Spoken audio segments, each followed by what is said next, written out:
Давайте скажем эту фразу на казахском. Что они хотят сказать тебе? Дословно будет «Они тебе что хотят сказать?» Они, олар, тебе, саган, что, не.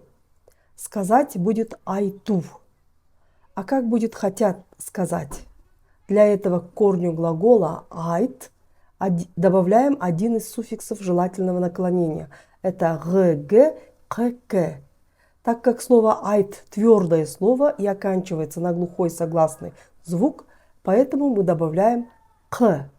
Далее идет притяжательное окончание третьего лица с твердый вариант и вспомогательный глагол келеді.